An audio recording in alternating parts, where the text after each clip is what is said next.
So welcome everybody. This is the textbook we are going to follow in this course. The name of the textbook is the Corporate Finance, and this is 10th edition. And writer of this book is Ross Westerfield and Jaffe. So it course outline টা open করলে ওখানে দেয়া আছে name of the text book, যেটি আমি show করলাম। এটি সবাই কালেক্ট করবেন কারণ all the chapters all the topic will be covered by this book. বইটা লাইব্রেরিতে অ্যাভেলেবেল আছে, আমাদের লাইব্রেরিতে, অথবা আপনি চাইলে কিনেও নিতে পারেন, তো যার যেমনি সুবিধা হয়। তো আমরা যেই চ্যাপ্টার গুলি পড়বো এই বই থেকেই পড়বো, এই কারণে বইটা সবার থাকাটা জরুরি। আর অনলাইন ক্লাস তো হয়তো আবার মিড টার্মের পরে শোনা যাচ্ছে যে ভার্সিটিতে হয়তো আবার পরীক্ষা ক্লাস এগুলি হতে পারে, ফাইনাল পরীক্ষা ভার্সিটিতেই হবে এরকম শোনা যাচ্ছে। বাকিটা ডিপেন্ড করে গভর্নমেন্ট ডিসিশন এন্ড করোনা প্যান্ডেমিকের সিচুয়েশনের উপর। তো এই কারণে বইটি থাকা সবার জরুরি এবং সুবিধা। আর এই বইটা যেহেতু একটি মেজর ইন ফাইন্যান্স কোর্স, এই কারণে এখানে there are some mathematical implication, also some calculation or practical problem, এগুলি আমরা এই বই থেকে যেহেতু করব এটি সামনে থাকলে সুবিধা। সবকিছুই যদি অনলাইনে হয়, সবকিছুই যদি মোবাইলে হয়, তাহলে তো আবার যেটা আমাদের শেখা জরুরি সেগুলি অনেক সময় সম্ভব হয় না।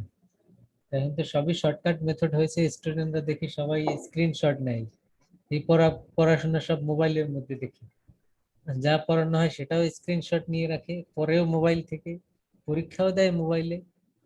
তো মানে কি একটা অদ্ভুত কাহিনী যে বইয়ের সাথে কোনো যোগাযোগ নাই, even they don't know the name of the book, বইয়ের নাম জানে না, টেক্সট বই কি কিছুই জানে না, সব মোবাইলে হচ্ছে। তো এটি আসলে পড়াশোনা যদি কিছু আমরা শিখতে চাই এভাবে হয় না। এটি হয়তো পাশ করা যায়, সেটি সম্ভব।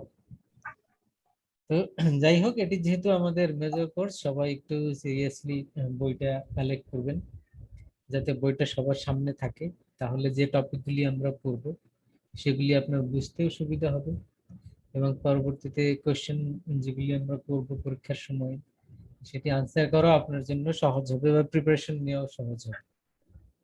So this is all about the textbook. Our name of the textbook is Corporate Finance, and writer is Ross Westerfield and Jaffe.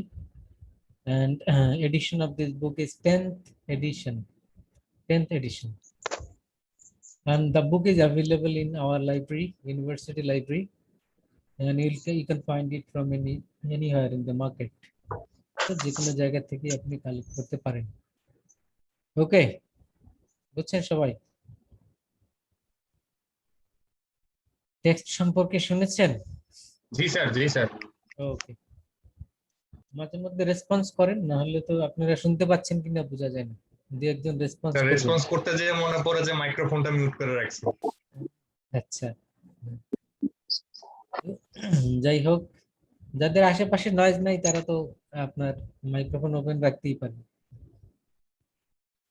যেটি হলো আমাদের টেক্সট বুক সম্পর্কে বললাম। আমি আসলে বাসায় যেতে পারিনি তো স্যার, রাস্তায় আছি, এই জন্য একটু মিউট করে রাখছি স্যার। তবে আমি 10 মিনিটের মধ্যে বাসায় চলে যেতে পারবো স্যার। আচ্ছা আচ্ছা, হ্যাঁ সেটা তো বললাম, যারা কমফোর্টেবল পজিশনে আছেন তারা মানে ওপেন রাখেন। তো যেটি হলো আমাদের টেক্সট বইয়ে যে চ্যাপ্টার গুলি আমরা পড়বো সেটি যদি একটু হাইলাইট করি, আপনাদের ওই আউটলাইনটা যদি দেখেন, আউটলাইনটা কি দেখেছেন, ডাউনলোড করেছেন ওখান থেকে, গ্রুপে দেয়া আছে? হ্যাঁ হ্যাঁ, ডাউনলোড করেছি। ওই আউটলাইনটা যদি দেখেন ওখানে ডিটেইল দেয়া আছে, আমি এখানে শো করতে পারি। জি স্যার।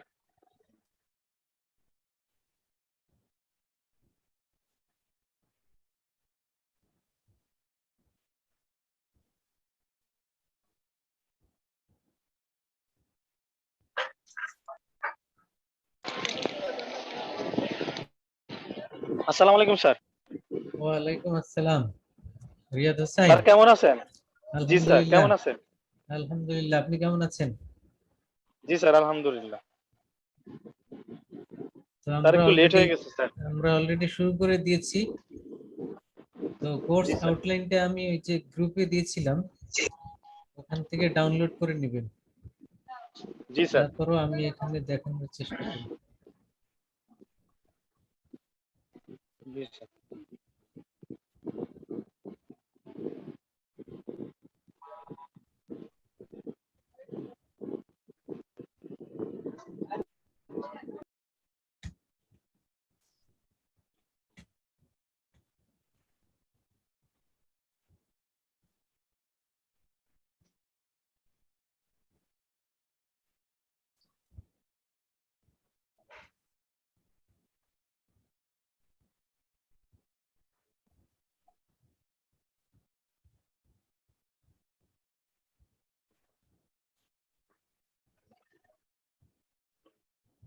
দেখতে পাচ্ছেন কিনা সবাই?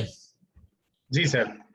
ওকে, এটাই আমি আপনাদেরকে দিয়েছি, সবার কাছে আছে। তারপরে এখানে জাস্ট আমরা দেখি, এখানে কোর্স আউটলাইন, এখানে শুরুতেই আমাদের টেক্সট, এই যে টেক্সটের নাম দেয়া আছে 10th এডিশন, এটা কালেক্ট করবেন সবাই। তারপরে আমরা আসি chapters to be covered under this course. তার আগে মার্কস ডিস্ট্রিবিউশন তো সবাই জানেন, যেহেতু অলরেডি অনেকগুলি সেমিস্টার করে আসছেন আপনারা। 30 মার্কসের মিড টার্ম, 40 মার্কসের আমাদের অ্যাসাইনমেন্ট, এই ফাইনাল, এবং অনলাইনে যদি হয় তো 50-50 ভাগ করে আমরা অ্যাসাইনমেন্ট এবং ভাইভা নেই, এই আর কি। আর যদি ফিজিক্যাল এক্সাম হয় ক্যাম্পাসে গিয়ে, সেক্ষেত্রে তো টোটালটাই রিটেন হয়। আর বাকি যে 30 মার্কস, এর মধ্যে অ্যাটেন্ডেন্স, যারা রেগুলার ক্লাস করবেন you will get full marks, no tension. আর বাকিটা তো আমরা একটা ক্লাস টেস্ট নিব, দু একটা চ্যাপ্টার যখন হয়ে যাবে তখন একটি আমরা ক্লাস টেস্ট নিব, এটি রিটেনই নিব। আপনারা সবাই লিখবেন, লিখে হয়তো আমাকে ছবি তুলে পাঠাবেন বা মেইল করবেন, যেভাবেই হোক সেটা ওই সময় বলে দিব। তো ওখানে ক্লাস টেস্টে যাবে 10 মার্কস। আর another is the assignment presentation, সেটি আমরা একটা ফরম্যাটে নিব, একটি টপিক দিব সবাইকে আলাদা আলাদা। সেই টপিকের উপরে আপনি হয়তো 2টা-3টা স্লাইড রেডি করবেন এবং সেটা এখানে প্রেজেন্ট করবেন, ওখানে যাবে 10 মার্কস। তাহলে অ্যাটেন্ডেন্স 10, ক্লাস টেস্ট 10, এবং যে অ্যাসাইনমেন্ট প্রেজেন্টেশন এটা হলো 10, টোটাল 30। আর ওইদিকে আমাদের 70, টোটাল 100 মার্কসের ক্যালকুলেশন। তো এরপরে আমরা দেখি what are the chapters to be covered under this course. এখানে অনেকগুলি চ্যাপ্টার দেয়া আছে। এখানে আমাদের বইয়ের চ্যাপ্টারের সিরিয়াল গুলিও দেয়া আছে, ডান দিকে দেখবেন। আচ্ছা, বইয়ের চ্যাপ্টার হয়তো, আচ্ছা এখানে দেয়া নেই, ওটা বই খুললে আপনি পাবেন। যেটা এখানে 1 নাম্বার সিরিয়াল, এটা বইয়ের 1 নাম্বার চ্যাপ্টার মিলবে, তো অন্যগুলি হয়তো এদিক সেদিক হতে পারে। তো সেটা বই খুললেই চ্যাপ্টারের নামের সাথে মিলবে, সিরিয়াল নাম্বার হয়তো এদিক সেদিক হতে পারে। তো in first chapter, that is the introduction to corporate finance, এটি হলো ফার্স্ট চ্যাপ্টার। এখানে আমরা যা যা পড়বো এখানে ডিটেইল আছে। Secondly financial statement and cash flow, এটি another chapter. Financial statement analysis, এটিও বইয়ের আরেকটি chapter. Then discounted cash flow valuation, এটি এতটুকু, এবং রেজিং ক্যাপিটাল, এই 5টি চ্যাপ্টার আমরা মিড টার্মের জন্য এখানে রেখেছি, এর মধ্যে যতটুকু শেষ করা যায় ফর মিড টার্ম। তো আমাদের টার্গেট আছে 5টা শেষ করার, অন্তত যতটুকু আমরা শেষ করতে পারি by this time. and another 5 chapters for final, এখানে সবই ডিটেইল দেয়া আছে। ওকে, আজকে আমরা বইয়ের ফার্স্ট চ্যাপ্টারে আসবো, যেটা হলো ইন্ট্রোডাকশন টু কর্পোরেট ফাইন্যান্স। আজকে তো আর কারোর সামনে বই নেই, আমরা হয়তো টপিক ডিসকাশন করব, কিছু আপনারা শুনবেন, নোট নেবেন, এবং না বুঝলে you will raise your question. তো বইয়ের ফার্স্ট চ্যাপ্টারে কি কি টপিক আছে? 1 নম্বরে হলো definition, then decision involve in corporate finance, functions of corporate finance, corporation and its characteristics, forming corporation in Bangladesh, application for consent to the issue of capital in Bangladesh, documents along with the application for consent, agency problem, corporate governance, corporate social responsibility. Okay, these are the topic to be covered in the first chapter, and you know at first the name of the chapter is corporate finance. এবং এই প্রথমে আমরা এই বিষয়টি নিয়ে একটু আলাপ করতে চাই, কর্পোরেট ফাইন্যান্স বিষয়টি কি। আপনারা অলরেডি শিখে আসছেন, অন্যান্য অনেকগুলি কোর্স ফাইন্যান্সে পড়েছেন, so you need to have some general idea about the finance and corporation. তো কর্পোরেশনকে আমরা যদি ডিফাইন করি, কর্পোরেশন বলতে কি বুঝি? কর্পোরেশন বলতে আমরা এক কথায় বুঝে থাকি কোম্পানিজ। এবং what is companies? These companies of the corporations are the separate legal entity যাদের একটি আইনগত সত্তা রয়েছে বা ভিত্তি রয়েছে, এবং এই একটি কর্পোরেশন গুলি যে আইনের আন্ডারে পরিচালিত হয় সেটি হলো কোম্পানি অ্যাক্ট। সেই কোম্পানি ল এর আন্ডারে সকল কর্পোরেশন গুলি অপারেটেড হয়ে থাকে। এই কারণে আমরা ডিফাইন করতে পারি এভাবে, corporation is a separate legal entity. It is a separate legal entity. So separate legal entity bolte like human being. So corporation can do anything of the financial and economic activities like a human being. Human being আমরা মানুষ হিসেবে যে কর্মকাণ্ড করতে পারি সেই কর্মকাণ্ডের মধ্যে শুধু ফিজিক্যাল যে অ্যাক্টিভিটিস গুলি রয়েছে সেইগুলি বাদে অন্যান্য সব কাজই কর্পোরেশন করতে পারবে। তার মানে আমরা খাওয়া দাওয়া করি, ঘুমাই, এগুলি সে পারবে না। এর বাইরে অন্যান্য যত financial and economic and legal activities রয়েছে সে তার নিজস্ব নামে সবকিছুই করতে পারবে। এই কারণে আমরা ডিফাইন করলাম corporation is a separate legal entity. তার মানে we can make any transaction, so corporation can do it. We can make any legal procedure, like we can sue against others and anybody can sue against us. So সেক্ষেত্রে এই যে litigation বা এই যে মামলা মোকদ্দমা এগুলি আমরা যেমনি একজন আরেকজনের বিরুদ্ধে করি, তেমনি corporation can do the same activities. এবং ট্রানজাকশন আমরা করি, কর্পোরেশন এগুলি করতে পারে। তার মানে economic and financial all the activities can be done by the corporation. So as like human being আমরা যেমনি করি তারাও সেটা করতে পারবে। এবং এটা কেন পারবে? Because it is legalized, it is authorized by the company act or company law. বুঝছেন? তাহলে কোম্পানিগুলি কেন এগুলি করতে পারবে? বিকজ তাদেরকে সেই অধিকার দেয়া হয়েছে। কে অধিকার দিয়েছে? কে অধিকার দিয়েছে বলুন?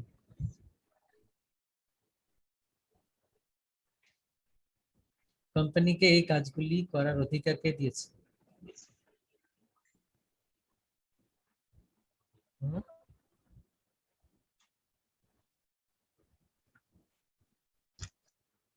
কোম্পানিকে এই কাজগুলি করার অধিকার দিয়েছে ল।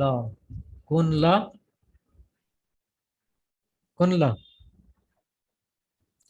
কোম্পানি ল 1994। কোম্পানি ল 1994। এই কোম্পানি ল একে অধিকার দিয়েছে।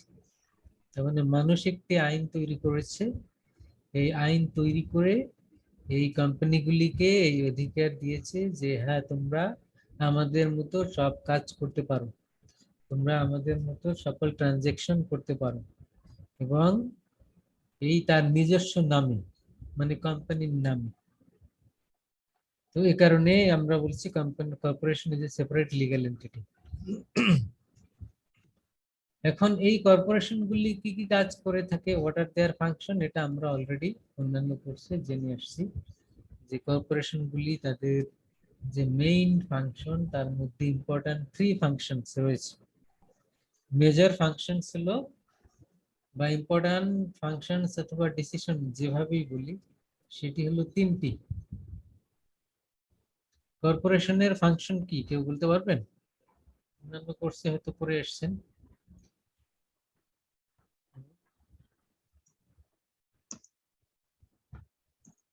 বলতে পারবেন কোম্পানি কি করে?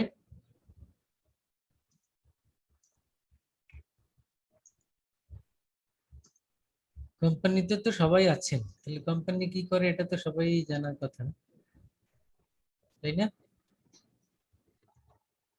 জানেন না এরকম কেউ আছেন?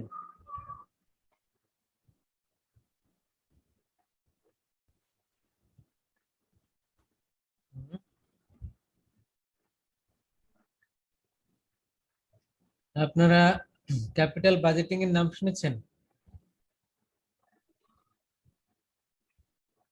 ক্যাপিটাল বাজেটিং এর নাম শুনেননি কে কে?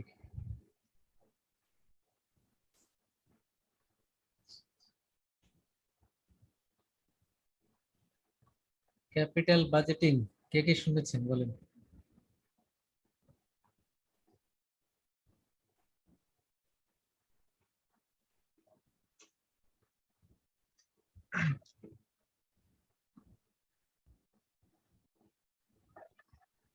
শুনতে পাচ্ছেন কি? জি স্যার। আচ্ছা, ক্যাপিটাল বাজেটিং এই ওয়ার্ডটি শুনেননি কে কে?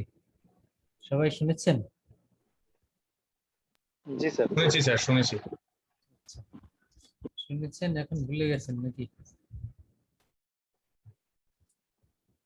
এই যে ক্যাপিটাল বাজেটিং, এটি ফার্মের বা কর্পোরেশনের একটি ইম্পর্ট্যান্ট ডিসিশন বা ফাংশন। একটি কর্পোরেশনের প্রধান কাজ কি? Capital budgeting. Secondly, capital structure, এটি হলো আরেকটি কাজ। ক্যাপিটাল স্ট্রাকচার এটিও কর্পোরেশনের একটি বড় কাজ বা ইম্পর্ট্যান্ট ডিসিশন। এবং আরেকটি রয়েছে ওয়ার্কিং ক্যাপিটাল। এই তিনটা যদি আমরা একটু ডিটেইলে বলি, একটি কর্পোরেশন প্রথমত কি কাজ করে? সে যে যখন একটি ফর্ম হলো, ফর্ম, কোম্পানি ফরমেশন তো সবাই জানার কথা। আপনি একটি কর্পোরেশন বা একটি কোম্পানি তৈরি করতে চাচ্ছেন, এখন করণীয় কি? You need to have the registration. Registration কোথায় করবেন? Bangladesh securities and exchange commission. আচ্ছা, এখান থেকে আপনি রেজিস্ট্রেশন নিলেন। রেজিস্ট্রেশন নেওয়ার পরে এরপরে হলো আপনার বিজনেস শুরু করার কথা। কর্পোরেশনগুলি তো আগে থেকে প্রাইভেট থাকে অথবা আগে অন্য ফরমেশনে বিজনেস থাকে, সোল প্রোপ্রাইটারশিপও থাকতে পারে। এটি কর্পোরেশনের পারমিশন নিয়ে তারপরে কর্পোরেশন হিসেবে শুরু করে। আর যদি হয় ইনিশিয়ালি কিছুই ছিল না, একেবারে জিরো থেকে আপনি শুরু করেছেন, সেক্ষেত্রে আপনি প্রথমে লাইসেন্স নিলেন। নেওয়ার পরে প্রথম কাজ কি? You need to raise capital. তার মানে বিজনেস শুরু করবেন, লাইসেন্স পেয়েছেন, এখন তো আপনার ক্যাপিটাল দরকার। তাহলে সেক্ষেত্রে ক্যাপিটাল কোথায় পাবো? এই ক্যাপিটাল রেইজ করার যে activities, how to raise the capital, how to collect the fund, এই যে অ্যাক্টিভিটিস গুলি, এটাই হলো ফাইন্যান্সিং অ্যাক্টিভিটিস। তো এই ফাংশনটাকে বা এই কাজটাকে বা এই ডিসিশনকে আমরা বলছি ক্যাপিটাল স্ট্রাকচার। তার মানে capital structure deal with the different sources of financing. What are the different alternative sources of financing from where the company can raise fund? সেগুলি সে এখানে ডিসাইড করবে যে কোন খাত থেকে ফান্ড রেজ করা যায়, কোন কোন খাতে খরচ কম। খরচ কম বলতে এখান থেকে ফান্ড কালেক্ট করলে কস্ট কম পড়বে। তার মানে কস্ট ইফেক্টিভ সোর্সেস, সেইগুলিকে আমাদের আইডেন্টিফাই করে সেখান থেকে আমরা ফান্ড কালেক্ট করব বা ক্যাপিটাল কালেক্ট করব। Goat the point? তো সকল কোম্পানিগুলি তো চিন্তা করে যে আমার যেহেতু বিজনেসে টাকা দরকার, তাহলে সেই টাকাটা পাওয়ার উপায় কি? তখন তার অল্টারনেটিভ অনেক চিন্তা ভাবনা করে যে ব্যাংক থেকে লোন নেওয়া যায়, এটা সবাই জানে, এটি একটি কমন সোর্স। তো ব্যাংক থেকে লোন নিলে তো আমাদের ইন্টারেস্ট পেমেন্ট করতে হয়, সেটি মনে করেন 9%, 10%। আচ্ছা, তাহলে সে চায় আরো কম খরচে কিভাবে ফান্ড পাওয়া যায়, তখন সে আরো বিভিন্ন ভিন্ন ভিন্ন সোর্স খুঁজে। এই যে আপনি রিসেন্ট টাইমে দেখবেন অনেক কোম্পানি আছে, কি করে তারা? আপনার কাছে প্রোডাক্ট সেল করবে, সেল করে হলো আপনার কাছ থেকে টাকা নিল, টাকা নিয়ে এটাই তাদের বিজনেসে খাটায়। তার মানে এটি একটি সোর্সেস অফ ফাইন্যান্সিং। আপনাকে হয়তো আর প্রোডাক্ট দিবে না, পরে এক সময় যখন তার বিজনেসের পারপাস সার্ভ হয়ে যাবে টাকা এক সময় ফেরত দিবে, সেটি 6 মাস 1 বছর পরেও হতে পারে। তাহলে এগুলি কেন করতেছে কোম্পানিগুলি? Because they are raising fund, তারা ফান্ড কালেক্ট করছে, ক্যাপিটাল কালেক্ট করছে, এবং তারা এই পন্থায় বেছে নিয়েছে কেন? কারণ সে দেখে আমি যদি ব্যাংকে লোন নেই, ব্যাংকে লোন নিলে যে আমার কস্ট পড়বে, আর এভাবে নিলে আমার কস্ট কম পড়ে, তাহলে এভাবে নেওয়া যায়।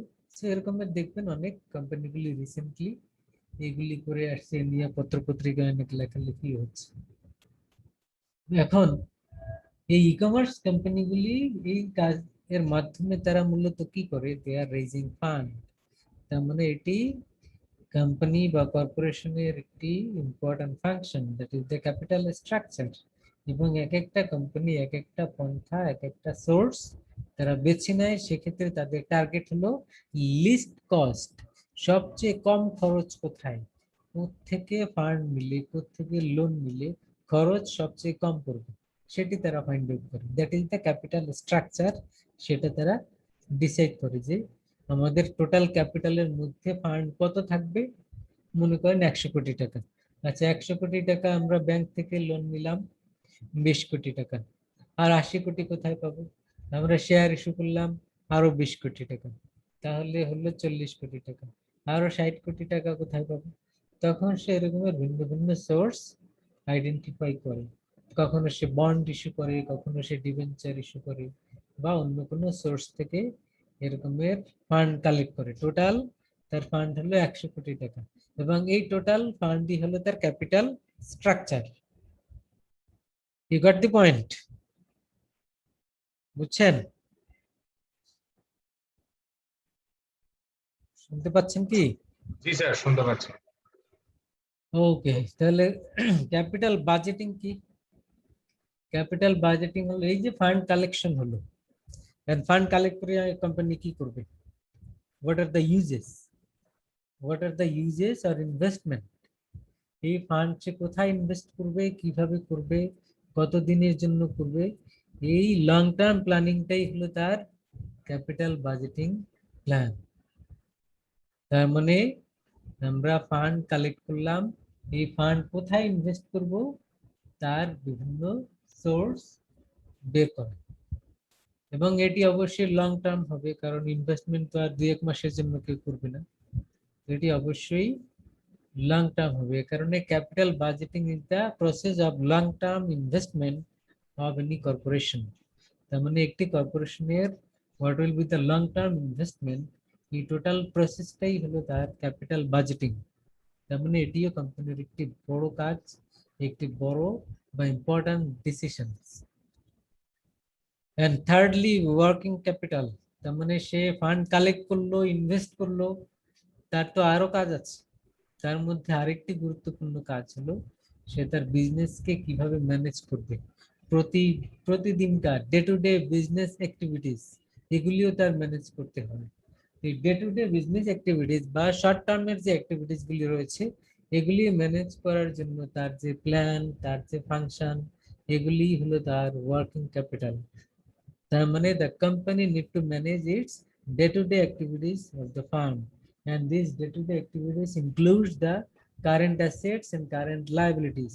They need to manage the current liabilities as well as the current assets. এই সবগুলি ম্যানেজমেন্টই হলো এই current assets, current liability management, এটা কি আমরা বলছি ওয়ার্কিং ক্যাপিটাল। তাহলে এবারে যদি আমরা সাম আপ করি যে একটি কর্পোরেশন তার মূল কাজ হলো তিনটি, বা ইম্পর্টেন্ট ডিসিশনস হলো তিনটি। কি কি? একটি বললাম ক্যাপিটাল বাজেটিং, তারপরে বললাম ক্যাপিটাল স্ট্রাকচার, তারপরে বললাম ওয়ার্কিং ক্যাপিটাল। ওকে, এই তিনটি বিষয় ক্লিয়ার কিনা? জি স্যার। তো তাহলে আমরা যদি এবার বলি what is the function, what are the কি ডিসিশনস, ইম্পর্টেন্ট ডিসিশন গুলি কি কি একটি ফার্মের, একটি কর্পোরেশনের, সেক্ষেত্রে আপনাকে এই তিনটি বিষয়কে এক্সপ্লেইন করতে হবে যে এই তিনটি হলো তার ইম্পর্টেন্ট ডিসিশনস আর ফাংশনস।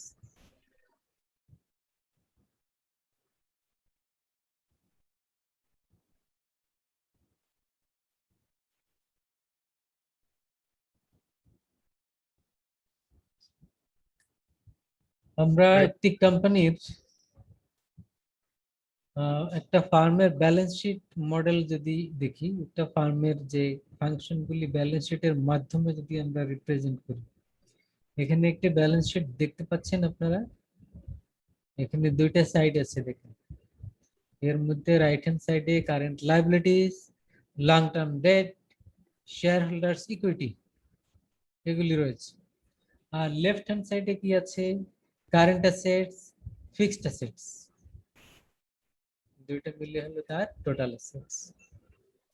এখন একটি ফার্মের আমরা যে তিনটি ইম্পর্টেন্ট ফাংশন বললাম, এবারে দেখেন এই যে ফিক্সড অ্যাসেট, এটা কোথায় ইনভেস্ট করব, কিভাবে করব, এগুলি হলো তার ক্যাপিটাল বাজেটিং ডিসিশন।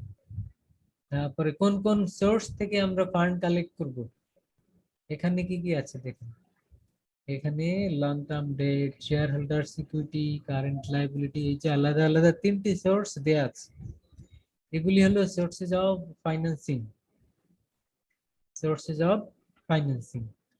তাহলে এগুলি হলো তার ক্যাপিটাল স্ট্রাকচার। রাইট হ্যান্ড সাইডে যেগুলি আছে এগুলি হলো তার ক্যাপিটাল স্ট্রাকচার, লেফট হ্যান্ড সাইডে যেগুলি আছে এগুলি হলো তার total investment, total investment, total value of assets যেটি, এটি হলো টোটাল ইনভেস্টমেন্ট। আর total value of the firm, এটি হলো তার ফাইন্যান্সিং। আর উপরের পার্ট দেখানো আছে, দেখেন উপরের দুই সাইডে যে দুইটি কারেন্ট অ্যাসেটস এবং কারেন্ট লায়াবিলিটিস, এই দুইটি ইন্ডিকেট করে দ্য ফার্মের ওয়ার্কিং ক্যাপিটাল। তার মানে what will be the working capital management of the firm, that means the current assets and current liabilities, এই দুইটাকে ম্যানেজ করাই হলো তার ওয়ার্কিং ক্যাপিটাল ফাংশন।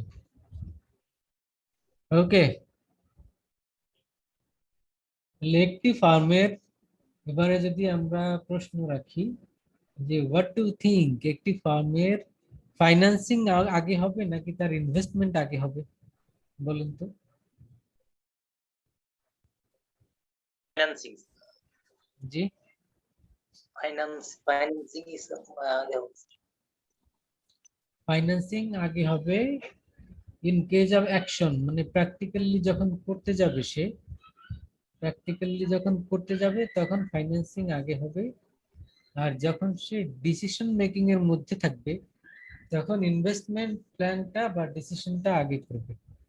yes কারণ কি, কারণ ইনভেস্টমেন্ট ডিসিশন এই এই প্ল্যান রেডি করেই আপনাকে চিন্তা করতে হবে যে এখন টাকা কোথায় আসবে, কোত্থেকে আসবে। আমাদের দেশে দেখেন গভর্নমেন্ট বাজেট দেয় প্রতি বছর, তো এই বাজেটে টোটাল কোথায় কোথায় কোন কোন খাতে কি কি খরচ হবে এগুলি আগেই বলে দেয়। তার মানে এটা হলো ইনভেস্টমেন্ট। এখন টাকা কোথায় পাবে এগুলি, তখন আবার সে খুঁজে কোন কোন সোর্স আছে, তখন সে ট্যাক্স, লোন, ফরেন ইনভেস্টমেন্ট, বিভিন্ন কিছু এগুলি সার্চ করে। তার মানে in case of decision making আগে হলো ইনভেস্টমেন্ট ডিসিশন, তারপরে খুঁজতে হয় যে what are the sources of financing, এটি হলো যখন কাগজ কলমে থাকছে আর কি, আন্ডার প্ল্যান। আর যখন প্র্যাকটিক্যালি ইমপ্লিমেন্টেশনে যাই আমরা, তখন ফাইন্যান্সিং তো আগে থাকতেই হবে, কারণ টাকা না থাকলে আমরা ইনভেস্ট করব কি। এই কারণে at first you need to raise fund and secondly go for investing the fund. Okay, সবাই জি স্যার।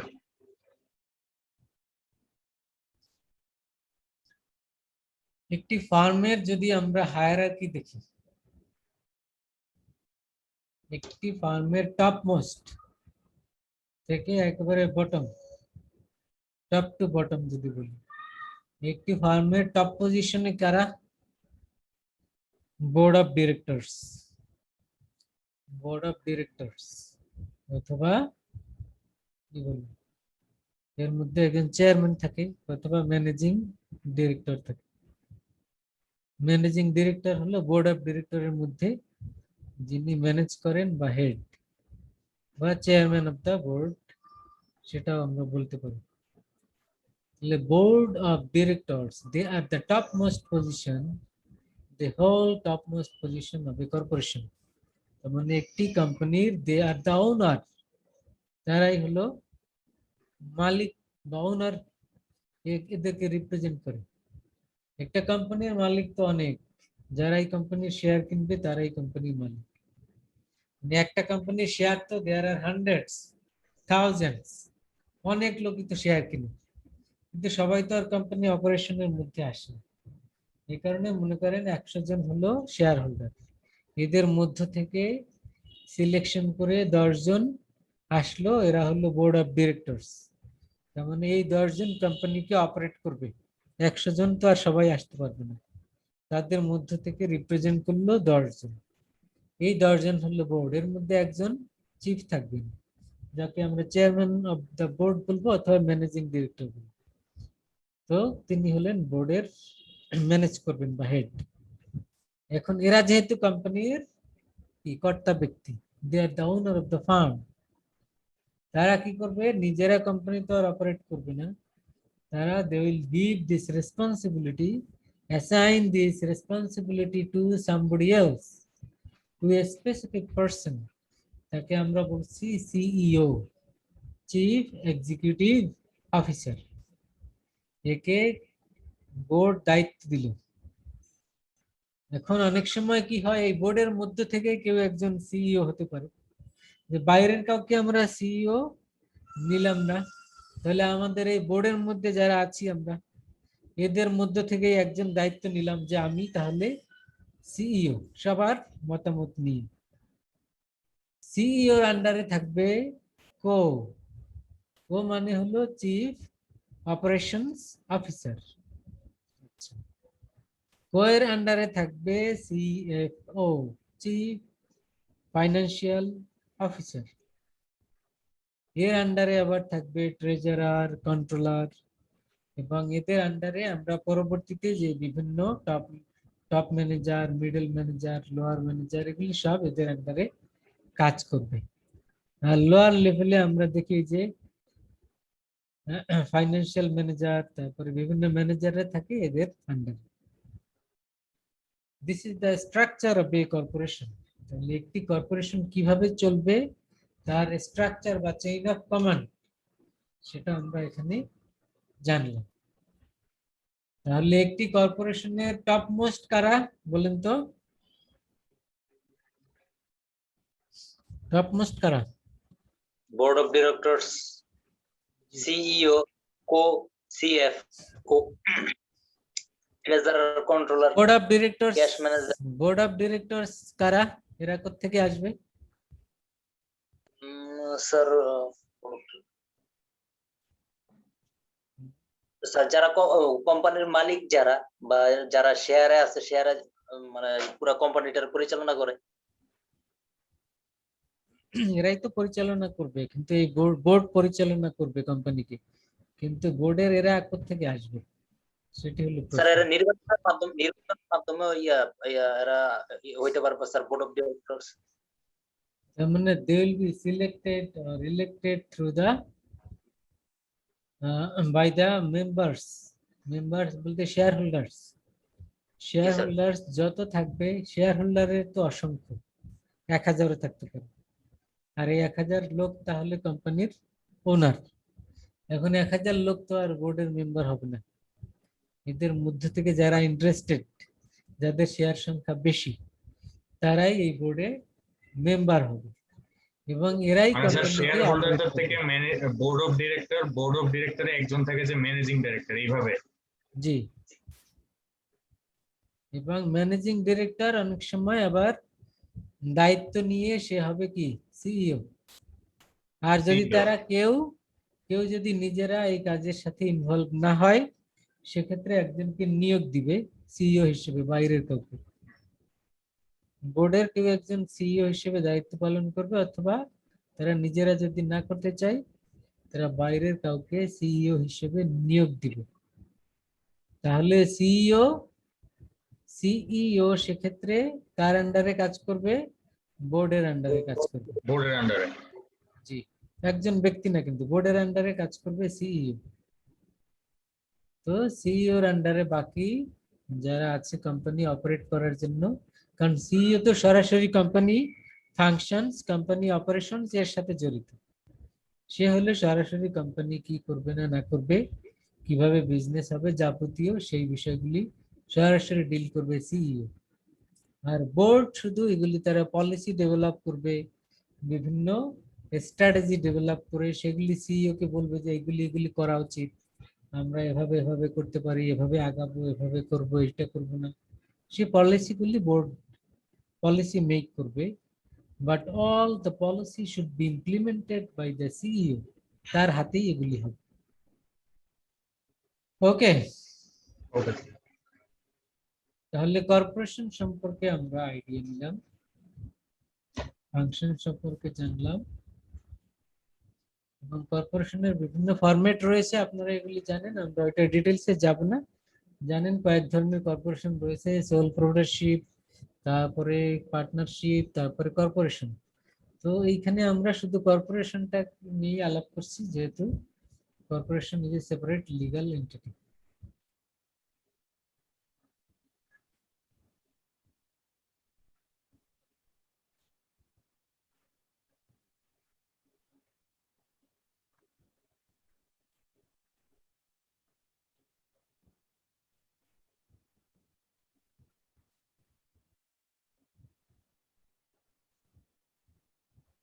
এরপরে আসবো আমরা ফার্মের cash flow, importance of cash flow. একটি ফার্মের ক্যাশ ফ্লো কখন হয়? আগে আমরা বলেছি যে তার ফান্ড দরকার, ফাইন্যান্সিং দরকার, ক্যাপিটাল কালেকশন দরকার। তার মানে যখনই তার হাতে কোনো ফান্ড আসবে, that is the cash flow. এখন ক্যাশ ফ্লো বলতে এটা ইনফ্লো মিন করে, আউটফ্লো মিন করে। তার মানে ফার্মের হাতে যদি ক্যাশ আসে সেটাও ক্যাশ ফ্লো, যদি ক্যাশ আউট হয় সেটাও ক্যাশ ফ্লো। তো আমরা দেখবো what are the sources of cash flow, cash inflow হওয়ার সোর্স কি কি।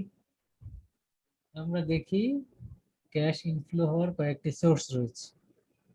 এর মধ্যে হলো যে ফান্ড কোথায় কোথায় থেকে ক্যাশ পায়, তার ফাইন্যান্সিং অ্যাক্টিভিটিস। ফাইন্যান্সিং অ্যাক্টিভিটিস কি? সেই যে বিভিন্ন সোর্স থেকে ফান্ড কালেক্ট করলো, এই বিভিন্ন সোর্স থেকে ফান্ড কালেক্ট করাটাই হলো তার ফাইন্যান্সিং অ্যাক্টিভিটিস। আগেই আমরা বলেছি ফাইন্যান্সিং বলতে বিভিন্ন সোর্স থেকে ফান্ড কালেক্ট করে, তাহলে এটি একটি সোর্স। আর একটি হলো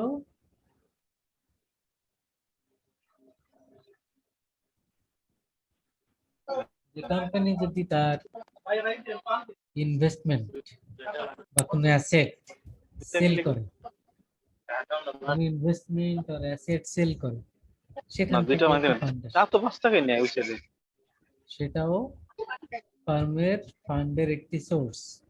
সে যদি লোন নেয় সেটিও তার ফান্ডের একটি সোর্স। সে ইনভেস্ট করে রেখেছিল 20 লাখ টাকা, এখন দরকার নাই, অ্যাসেট সেল করে দিল, এটিও একটি ফান্ড বা ক্যাশ ফ্লো। মানে এটা হলো ইনভেস্টমেন্ট অ্যাক্টিভিটিস। এরকম ডিফারেন্ট ডিফারেন্ট অ্যাক্টিভিটিস এর মাধ্যমে কোম্পানিতে ফান্ড ইনফ্লো হয়, কখনো আউটফ্লো হয়। যখন সে অ্যাসেট কিনলো তখন আবার ফান্ড কি হলো, আউটফ্লো হলো, কারণ এটি ইনভেস্টমেন্ট। আবার ইনভেস্টমেন্ট সেল করলে তখন আবার ইনফ্লো হয়। তাহলে এরকমের ভিন্ন ভিন্ন উপায় আছে ফার্মের ক্যাশ ইনফ্লো এবং আউটফ্লো হওয়ার। এটি কেন ইম্পর্টেন্ট? কারণ একটি কোম্পানি চিন্তা করে তার ফার্মের টোটাল পার্টিকুলার ইয়ারে, পার্টিকুলার ফিসকাল ইয়ারে তার কি পরিমাণ ক্যাশ ইনফ্লো হচ্ছে, কি পরিমাণ আউটফ্লো হচ্ছে। একটি তো কোম্পানি তার ইনকাম স্টেটমেন্টে সে ইনকামটা বের করতে পারে, ইনকাম সম্পর্কে তার একটি এস্টিমেশন বা আইডিয়া থাকে যখন সে ক্যালকুলেট করে নেট ইনকাম বের করে।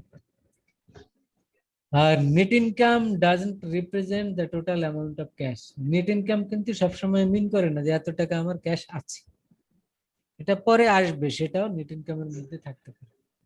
যেমনি 6 মাস পরে আমি কারো কাছ থেকে টাকা পাবো, তাহলে এখন আমরা সার্ভিস দিয়েছি, টাকা হয়তো পরে পাবো, এটি ইনকাম হিসেবে আমরা ইনকাম স্টেটমেন্টে লিখেছি, সেখানে ইনকাম দেখানো আছে, সেই অনুযায়ী ইনকাম স্টেটমেন্টে আমাদের প্রফিট বেড়েছে বা প্রফিট বেশি হয়েছে। কিন্তু আমরা যদি এরকম হয় যে ইনকাম স্টেটমেন্টের যে অ্যামাউন্টটা শো করে সেই অ্যামাউন্ট হাতে আমাদের ক্যাশ হিসেবে নাও থাকতে পারে, এই জন্য আমাদের ক্যাশ ফ্লো বিষয়টা জানা জরুরি। কারণ ক্যাশ ফ্লো অবস্থা কি আমাদের, কারণ firm always try to increase their fund flow, সে তার ফান্ড ফ্লো ইনক্রিজ করতে চায়। কেন করতে চায়? কারণ ফার্মের যেটি আলটিমেট গোল, ফার্মের আলটিমেট গোল কি আপনারা আগেও জেনে আসছেন। একটি ফার্ম তার এই বিজনেস অ্যাক্টিভিটিস কেন করে, তার অবজেক্টিভটা কি? সে বিজনেস করে, তার অবজেক্টিভ হলো শর্ট টার্মে তো সে প্রফিট মেক করতে চায়, এটি তো আছেই। ইন দ্য লং রান সে কি চায়? In the long run say business করে যাতে টিকে থাকতে পারে এবং এই কোম্পানির ওয়েলথ, তার ইনভেস্টমেন্ট এটি যাতে দিন দিন বাড়তে থাকে, এটি যাতে ম্যাক্সিমাইজ হয়, সেটি তার একটি প্রচেষ্টা থাকে। তাহলে আমরা যদি বলি what is the objective of A corporation, সেক্ষেত্রে আমাদের এই বিষয়টি হাইলাইট করতে হবে। The goal of the financial management অথবা কর্পোরেশন যেভাবেই বলি, আমাদের হাইলাইট করতে হবে যে শর্ট টার্মে আমরা প্রফিট তো মেক করবই। বিজনেস তো আর কেউ চ্যারিটির জন্য করে না, মানুষকে হেল্প করার জন্য বিজনেস করে না। বিজনেস সবাই প্রফিট মেক করার জন্যই করে, এটি প্রতি বছরই সে প্রফিট মেক করতে চায়, তার মানে শর্ট টার্মে এটি চাবে। কিন্তু প্রফিট শুধু মেক করবে, কিন্তু এটি তার আলটিমেট গোল না। আলটিমেট গোল হলো যে কোম্পানি এখন যে অবস্থায় আছে সেখান থেকে এটি আরো বাড়বে, ওয়েলথ ম্যাক্সিমাইজ হবে, বেড়ে একটি বড় একটি অবস্থানে যাবে। এখন হয়তো তার ক্যাপিটালের পরিমাণ 100 কোটি, এটি 200 কোটি 500 কোটি হবে। এটি হলো ওয়েলথ ম্যাক্সিমাইজ হয়ে সেই পজিশনে সে যেতে চায়, এটি হলো তার আলটিমেট গোল। আলটিমেট গোল এটি হলো তার ওয়েলথ ম্যাক্সিমাইজেশন। তো এটি হলো আমরা কিভাবে বুঝতে পারবো ওয়েলথ ম্যাক্সিমাইজ হচ্ছে কিনা। এখন হয়তো কোম্পানির কতগুলি শেয়ার রয়েছে মার্কেটে, পার শেয়ার প্রাইস কত, সেটি ক্যালকুলেট করে আমরা একটা আইডিয়া নিতে পারবো যে what about the total value of the farm. যে কোম্পানির মনে করেন মার্কেটে রয়েছে 1000 share outstanding in the market এবং পার শেয়ার বিক্রি হচ্ছে 100 টাকায়, তাহলে কত হলো তার ভ্যালু অফ দ্য ফার্ম? 100 টাকা ইন্টু 1000 শেয়ার, তাহলে কত হলো? 1 লাখ। তাহলে তার মার্কেট ভ্যালু হলো 1 লাখ। তাহলে আমরা যদি আগামী বছর দেখি যে কোম্পানি বিজনেস করলো 1 বছর ধরে, 1 বছর ধরে বিজনেস করার কারণে সে অনেক প্রফিট করলো, প্রফিট করাতে মার্কেটে তার রেপুটেশন বেড়ে গেল, আর মার্কেটে রেপুটেশন বাড়াতে এখন 100 টাকার শেয়ার এখন বিক্রি হচ্ছে 150 টাকায়। তাহলে আগে ভ্যালু ছিল 1 লাখ, এখন ভ্যালু হবে কত? 1.5 লাখ। 1.5 লাখ, কারণ 150 ইন্টু 1000 শেয়ার, তাহলে কত হলো? 1.5 লাখ। 1.5 লাখ। কোম্পানি আরো বিজনেস করলো, আরো প্রফিট করলো, পরের বছর দেখা গেল মার্কেটের শেয়ার প্রাইস বেড়ে 200 টাকা হয়ে গেল, শেয়ার সংখ্যা 1000ই আছে, তাহলে কোম্পানির ভ্যালু হলো কত? 2 লাখ। 2 লাখ। এখন আপনি চিন্তা করেন 2 বছর আগে এই কোম্পানির ভ্যালু ছিল 1 লাখ, আর এখন তার ওয়েলথ ম্যাক্সিমাইজ হয়ে এটি ডাবল হয়ে গেছে 2 লাখে। তো এটি হলো কোম্পানির টার্গেট থাকে যে কিভাবে তার ভ্যালুকে ম্যাক্সিমাইজ করা যায়। এখন এটা তো শেয়ার প্রাইস বাড়লো আর আমরা ভ্যালু ক্যালকুলেট করলাম, তো এটা একটা উপায়, অন্যান্য ভাবেও ভ্যালু ক্যালকুলেট করা যায়, এটা হলো সহজ উপায়। সবসময় যে আবার শেয়ার প্রাইস বেড়ে যাবে তা তো আর না, অনেক সময় তো কমেও যেতে পারে। যদি কমে যায় তাহলে কি হবে? ভ্যালু তো ফল করবে।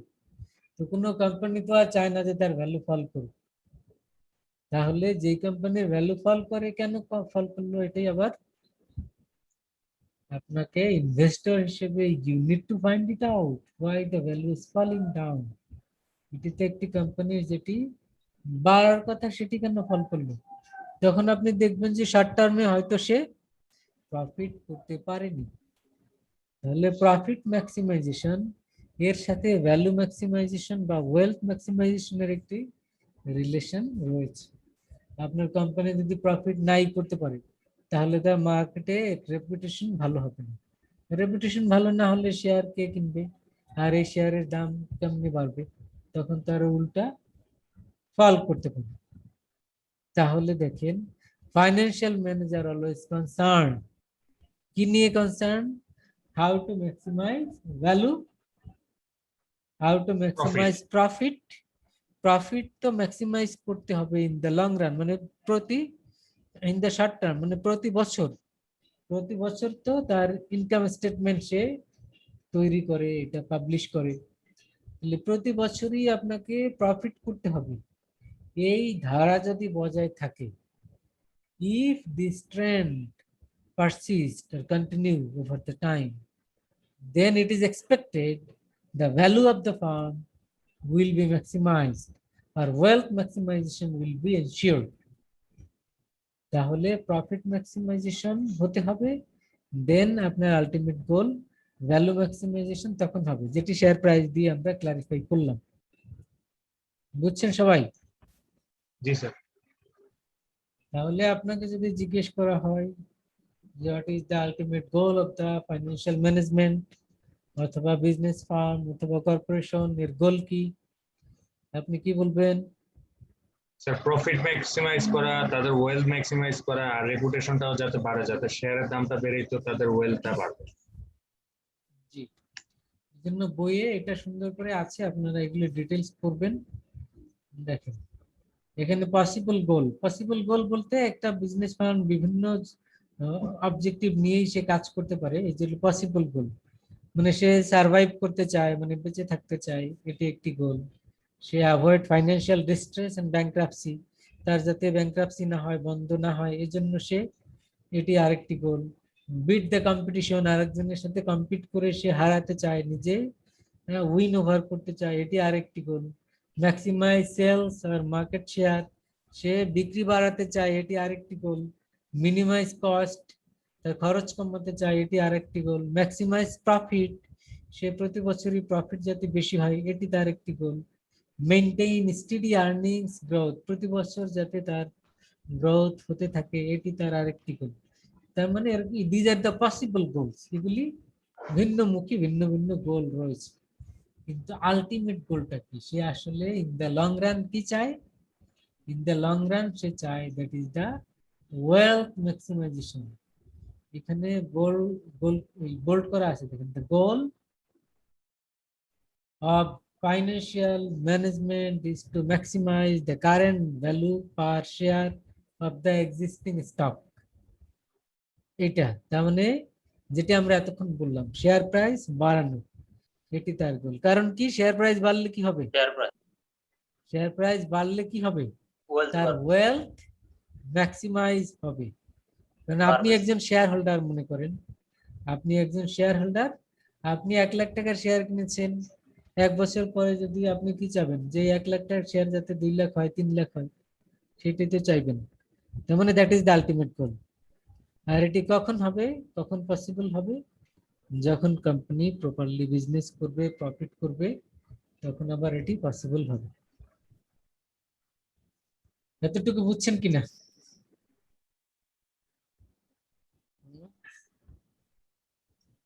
জি স্যার। এতটুকু ক্লিয়ার হলে আমরা এবারে কনক্লুশন ড্র করি। দেখুন ক্লিয়ার স্যার। আমরা এবার যদি কর্পোরেট ফাইন্যান্স কে ডিফাইন করি, এবার দেখুন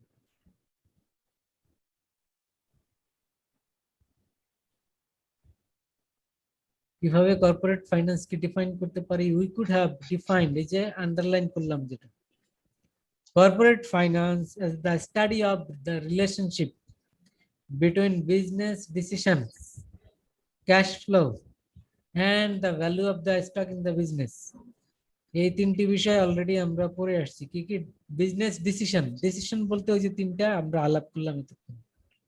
ক্যাশ ফ্লো নিয়ে কথা বলেছি, and the value of the stock, in the business. এটা নিয়ে এতক্ষণ বললাম। কর্পোরেট ফাইন্যান্স এগুলির মধ্যে একটা রিলেশন করে। কি রিলেশন করে? যে কিভাবে ডিসিশন নিলে, কিভাবে ক্যাশ ফ্লো বাড়লে ultimately value of the farm বা কোম্পানির ওয়েলথ ম্যাক্সিমাইজ হবে, এর মধ্যে একটা রিলেশনশিপ বা এর মধ্যে একটা স্টাডি, এটাই হলো কর্পোরেট ফাইন্যান্সের কাজ। তাহলে আপনাকে যদি জিজ্ঞেস করা হয় হোয়াট ইজ কর্পোরেট ফাইন্যান্স, আপনি সহজে এই ডেফিনিশনটাই বলবেন, it is the study of relationship between business decisions, cash flows and the value of the stock in the business. এই তিনটা বিষয় আমরা এতক্ষণ ডিটেইল আলাপ করলাম। কি কি? ডিসিশনস, ক্যাশ ফ্লো এন্ড কি ভ্যালু অফ দ্য স্টক। এই তিনটি বিষয় ডিটেইল আলাপ করলাম। এবারে যদি না বুঝে থাকেন, যদি প্রশ্ন থাকে, যদি কমেন্ট থাকে, এবারে বলতে পারেন। স্যার প্রশ্নটা কি হোয়াট ইজ কর্পোরেট ফিনান্স এইভাবে আসবে? জি, কর্পোরেট ফাইন্যান্স বলতে কি বুঝেন, হোয়াট ডু মিন অথবা define what is corporate finance, যেভাবেই বলি, যেভাবেই আপনাকে জিজ্ঞেস করা হোক, the answer is the definition. এবং ডেফিনিশনটা আমরা শুরুতে এক লাইন বলে দিলেই হয়ে যেত, এতক্ষণ বলা দরকার ছিল না। কিন্তু এই ডেফিনিশনের মধ্যেই সবকিছু বলা আছে, এই জন্য ডিটেইল আমরা আলাপ করলাম যে আসলে ডেফিনিশনে কি বলা আছে। ওকে, ওকে স্যার।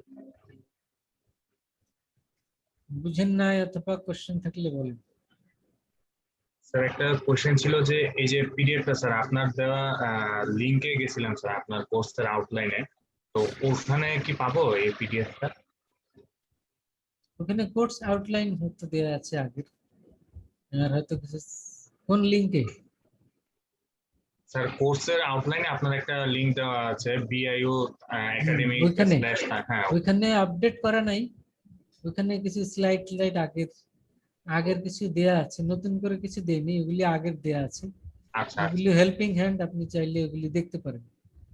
কর্পোরেট ফাইন্যান্স একটা সেকশন আছে, ওই কর্পোরেট ফাইন্যান্স সেকশনে ঢুকলে কর্পোরেট ফাইন্যান্স রিলেটেড যে ডকুমেন্টগুলি আছে ওগুলি আপনার কোর্সের রেলিভেন্ট, ওগুলি হেল্প করবে। ওকে, বুঝছেন? স্যার এটা কি পাওয়া যাবে এই পিডিএফটা? এটা ওইখানে দেয়া নাই, এটা তো বড় সাইজ বেশি। স্যার আমরা এটা- গুগল থেকে ডাউনলোড করে নেব, গুগল ড্রাইভ থেকে আপনার। এটা অনলাইনে থাকতে পারে, খুঁজে দেখেন, কর্পোরেট ফাইন্যান্স দিয়ে সার্চ করে দেখেন। আচ্ছা আচ্ছা ঠিক আছে।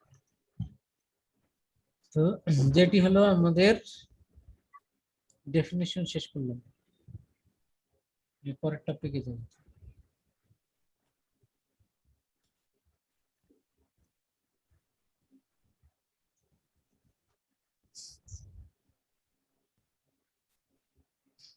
তাহলে কর্পোরেশনের আলটিমেট গোল কি আবার একটু বলেন এক ওয়েলথ কথায়। Maximisation, profit maximisation and reputation gain করা। Profit maximisation short term goal, ultimate goal হলো ওয়েলথ ম্যাক্সিমাইজেশন। তাহলে আমরা যদি বলি wealth maximisation is the ultimate goal of the corporation or business firm. এখন এটা আলটিমেট গোল, এটা কারা চায়, কে চায়? এটা ফার্মের ওনার চায়। ফার্মের ওনার কারা? ওই যে আগে বলে আসলাম, বোর্ড অফ ডিরেক্টরস, আর তাদের পেছনে রয়েছে শেয়ার হোল্ডার, হোল্ডার্স। তাই তো? জি স্যার। তাহলে এক কথায় শেয়ার হোল্ডাররা চায় ওয়েলথ ম্যাক্সিমাইজেশন।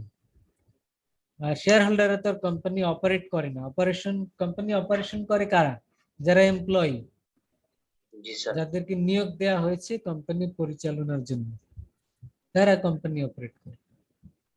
তাহলে একদিকে শেয়ার হোল্ডার বা কোম্পানির ওনাররা চায় ওয়েলথ ম্যাক্সিমাইজেশন, আর কোম্পানির এমপ্লয়ি সে আবার এটা নাও চাইতে পারে, কারণ সে তো এমপ্লয়ি, সে তো আর ওনার না।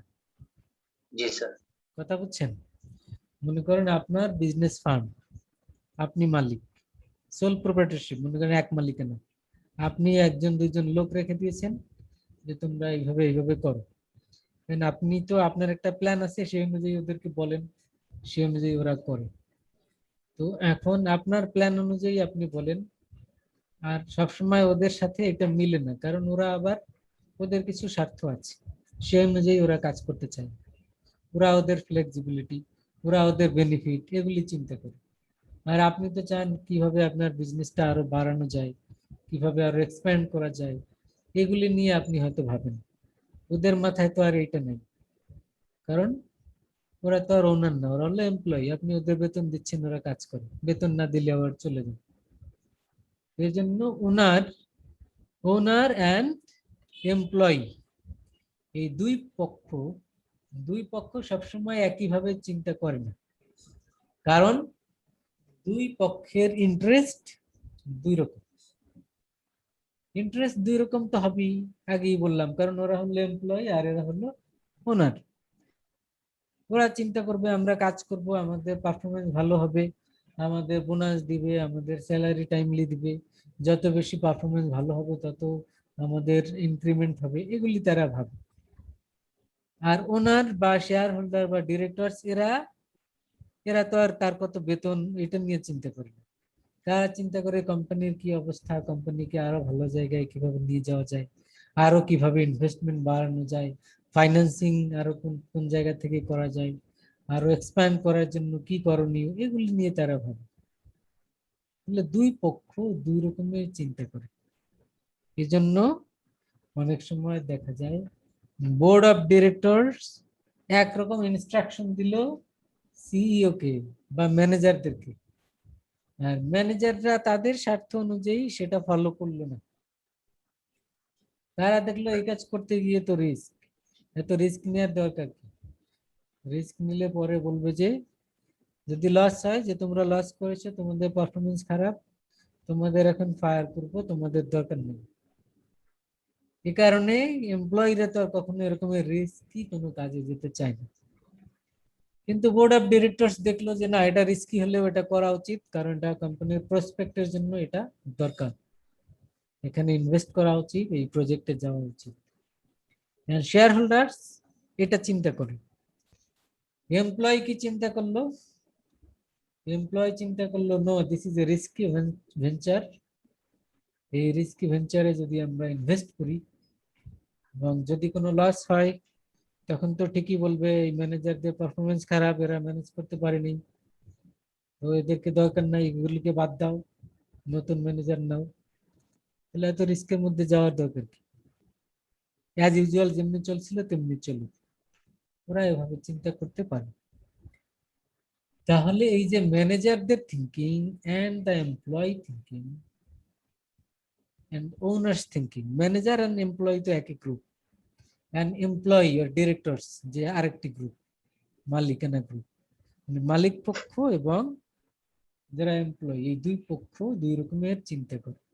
এবং এই দুই রকমের চিন্তা বা difference of thinking and planning and decision, এ কারণে কনফ্লিক্ট হয় দুই গ্রুপের মধ্যে। কনফ্লিক্ট মানে দুই গ্রুপ একমতে আসতে পারে না, কারণ সবাই সবার স্বার্থ নিয়ে ভাবছে।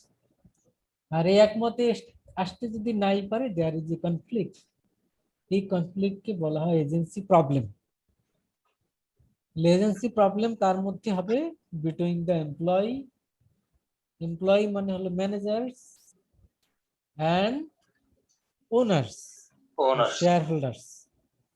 তার মানে ওনার্স এবং ম্যানেজার্স, এই দুই গ্রুপের মধ্যে sometimes the conflict may arises, conflict হতে পারে। তো একেই বলা হয় এজেন্সি প্রবলেম বা এজেন্সি কনফ্লিক্ট। এখন আপনাকে যদি বলা হয় হোয়াট ইজ এজেন্সি প্রবলেম, আপনি এটাকে ডিফাইন করবেন যে দুই গ্রুপের মধ্যে হয়, কেন হয়? Because they have different interest, different opinion, এ কারণে। এখন এটা সব ফার্মেই হতে পারে।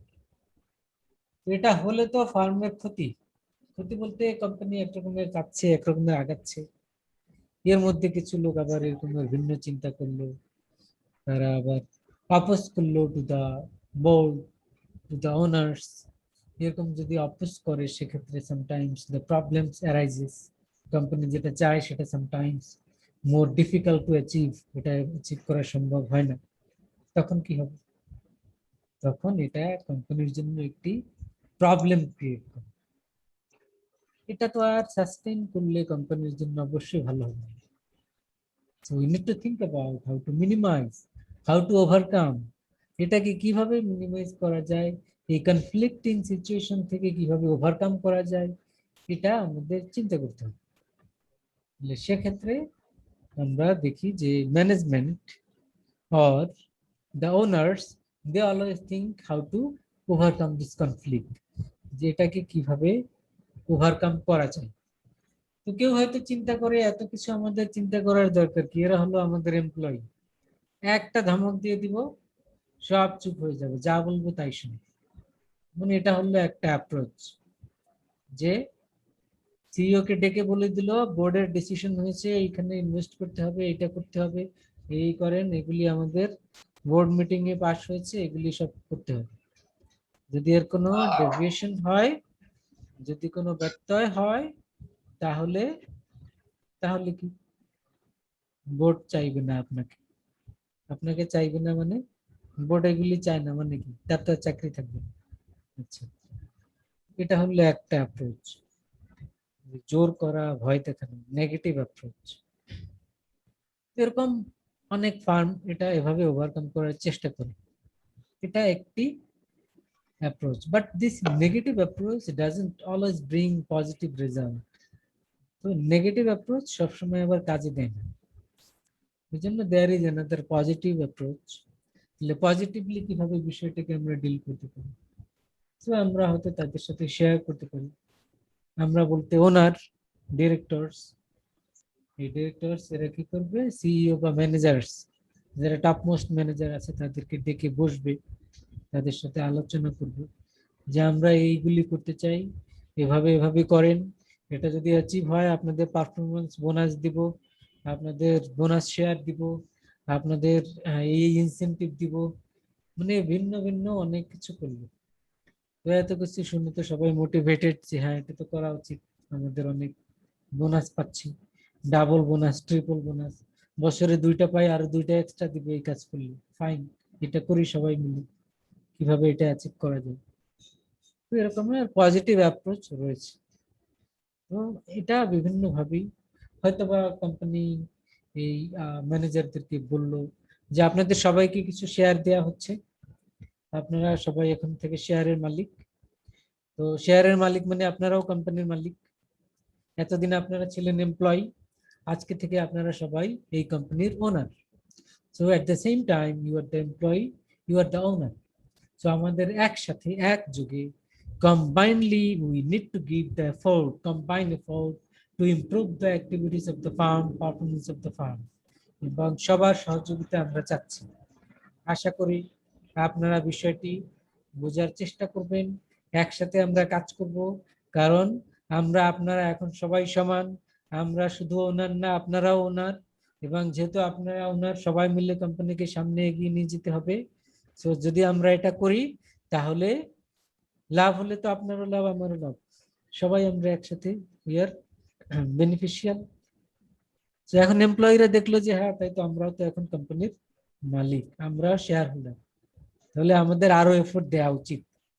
আমরা এমপ্লয়ি হিসেবে তো কাজ করবোই, আরো এক্সট্রা এফোর্ট দিব, কারণ কোম্পানির ওয়েলথ ম্যাক্সিমাইজ করতে হবে, করলে তো আমারও শেয়ার প্রাইস বাড়বে, আমারও লাভ আছে। So these are the positive approach the company can approach to the employee sometimes. There are different approach, sometimes negative, sometimes positive. তার মানে we need to assess the vibe, আমরা আমাদের অ্যাসেস করতে হবে what about the vibe of the company, যে কোম্পানির অবস্থা কি সেই অনুযায়ী। সামটাইমস কম্বাইন্ড হতে পারে, পজিটিভ নেগেটিভ দুটোই কম্বাইন্ডলিও হতে পারে। তো এই অ্যাপ্রোচ গুলির মাধ্যমে আমরা আসলে কি চাই, we need to minimize the agency problem, আর এজেন্সি প্রবলেম যখন মিনিমাইজ হবে তখন আমাদের যেটি টার্গেট, কি target, wealth maximization of the firm, সেটি তখন অ্যাচিভ হবে, কারণ তখন সবাই আমরা একযোগে কাজ করব, আলটিমেটলি আমাদের টার্গেট অ্যাচিভমেন্ট হবে। You got the point? সবাই বুঝছেন কি? জি স্যার। না বুঝলে স্যার। বলেন, প্রশ্ন থাকলে বলেন।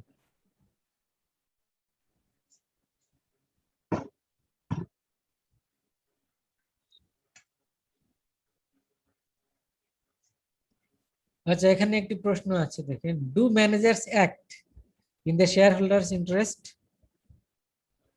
কোশ্চেনটা বুঝছেন?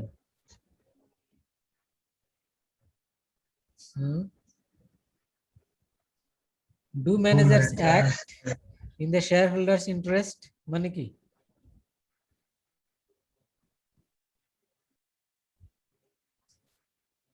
মানে কি বলেন?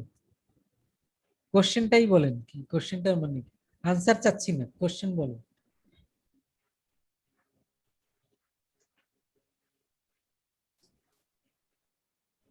স্যার, স্টক হোল্ডারদের ইন্টারেস্টের মধ্যে ম্যানেজাররা কোনো কার্যকলাপ করে কিনা বা কোনো তাদের ইয়া তাদের কোনো কর্ম থাকে কিনা এই কার্যকলাপ, এটাই বোঝাচ্ছে। অ্যাকচুয়ালি এখানে বোঝাতে চেয়েছে যে শেয়ার হোল্ডারদের পক্ষে ম্যানেজাররা কাজ করবে কিনা, অথবা শেয়ার হোল্ডারদের ইন্টারেস্টে ম্যানেজাররা কাজ করবে কিনা বা করে কিনা। You got the point? জি স্যার। শেয়ার হোল্ডারদের যেটি ইন্টারেস্ট, সেই ইন্টারেস্ট অনুযায়ী ম্যানেজাররা কাজ করে কিনা। করবে কি? এখন শেয়ার হোল্ডারদের ইন্টারেস্ট কি? শুধু profit. Ultimate wealth maximisation, wealth maximisation, এটা হলো তাদের ইন্টারেস্ট। ম্যানেজাররা কি এটা করার জন্য সবসময় কাজ করবে? না না, সবসময় তো সম্ভব না। সবসময় করবে না, করে না। এজন্যই কনফ্লিক্ট অ্যারাইজ করে, সেটিকে আমরা বলছি এজেন্সি প্রবলেম। আর এই এজেন্সি প্রবলেমকে ওভারকাম করার জন্য দুইটা অ্যাপ্রোচ বলেছি। কি কি বলেন, কি কি বলেছি? দুইটা অ্যাপ্রোচ কি? স্যার ফায়ারিং এর স্যার একটা ভয়, যদি স্যার কাজ থেকে বের করে দেওয়ার একটা ভয় থাকে, আর একটা হলো স্যার ক্যাশ বোনাস বা অন্যান্য সুযোগ সুবিধার বৃদ্ধি করার ফলে যে মানে প্রবলেমটা মিটায় ফেলা যায়। তার মানে এক কথায় আমরা বলেছি পজিটিভ অ্যাপ্রোচ, আর একটি হলো নেগেটিভ অ্যাপ্রোচ। কোন অ্যাপ্রোচে কোম্পানি সামনে আগাবে, it depends on the reality. এটা কোনো স্পেসিফিক আনসার নাই, এটি যে কোনো একটি অ্যাপ্রোচই ফলো করতে পারে, কম্বাইন্ডলিও করতে পারে।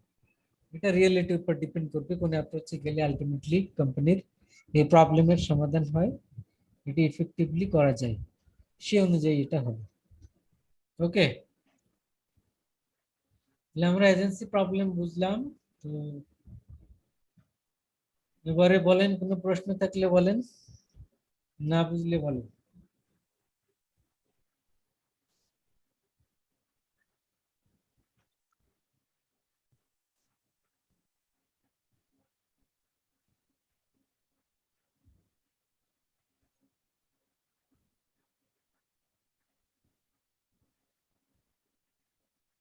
সবাই আছেন তো লাইনে, শুনতে পাচ্ছেন? জি স্যার। আচ্ছা sir. Okay fine. Riyad Hossain আছেন?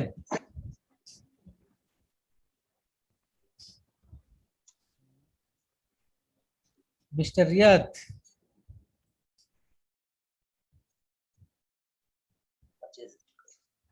কই গেল? লাঞ্চ করতে চলে গেল না? মনে হয় ঘুমায় পড়ছে স্যার। স্যার 4টা বাজে কেউ লাঞ্চ করে স্যার। আচ্ছা, তো আমরা আজকে আর বেশি বাড়াবো না।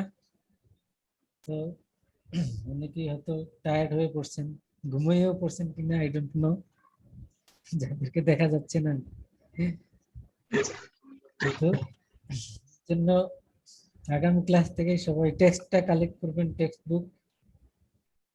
তো সেটি একটি ইয়ে থাকলো, আপনাদের কাজ থাকলো আর কি, কালেক্টিং দ্য টেক্সট বুক। এবং আগামী ক্লাস থেকে আরো আমরা ডিটেলসে যাব। আজকে তো একটা চ্যাপ্টার প্রায় শেষ করে ফেলেছি, দু একটা টপিক থাকলে আগামী ক্লাসে হয়তো আবার বলবো। তো বাই দিস টাইম যদি কোনো প্রশ্ন থাকে, কোনো কোয়েরি থাকে বলেন, তাহলে আমরা শেষ করে দিব আজকে।